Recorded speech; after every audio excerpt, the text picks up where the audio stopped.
Hey guys, Kohaku here. I'm just making this quick video to introduce myself so you guys can understand how my coaching sessions work.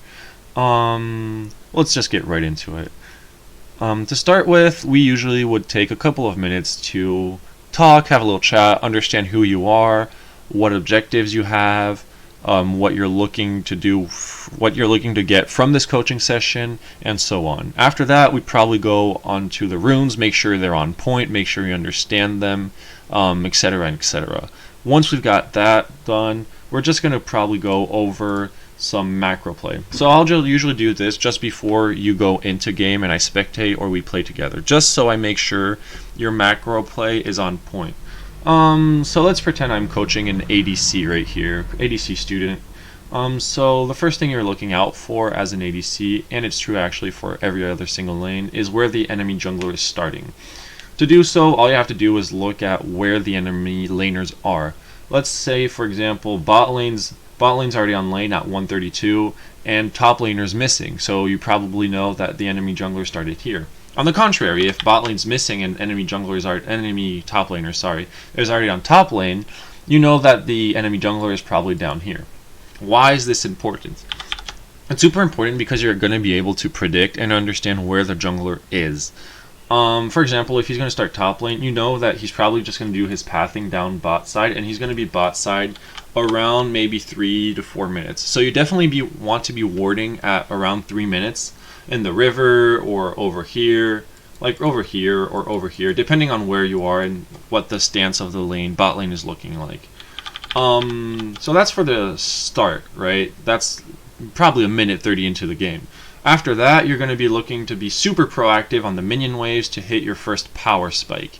So the power spike is usually super underrated and people don't really pay attention to it that much at lower elos. And the first power spike in the game is going to be level 2. So level 2 is super important to get. You get them on the second wave when you kill the first 3 minions. You want to go in like a madman if they don't respect your power spike level 2 and if they're still level 1. So let me just give you an example. Let's just say you're pushing in the wave, you're being proactive on the minions, you see that there's 1 melee left for on their minion wave, and there's 3 on yours. So you definitely know that you're going to hit level 2 before they do. So you want to already be stepping forward as you're going to hit level 2. And if they don't step back, at the second you hit level 2, you can just go all in like a madman. As you do that, you have twice as more stats, twice as more spells, and you guys are 2, so multiply that by 2. It's a huge power spike. You get a whole chunk of health off. You could probably get a summoner spells if they don't back off in time, and you could probably even get a kill at lower elos.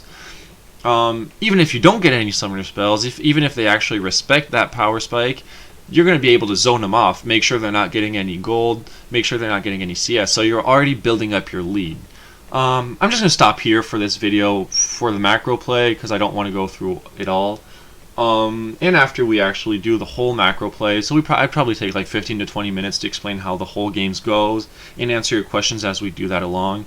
Then I just watch you play a game, or we'd play a game together depending on what server you're on, and then I'd kind of explain what I liked about how you played, what I didn't like, what your strengths are, weaknesses, what you can improve, etc., etc.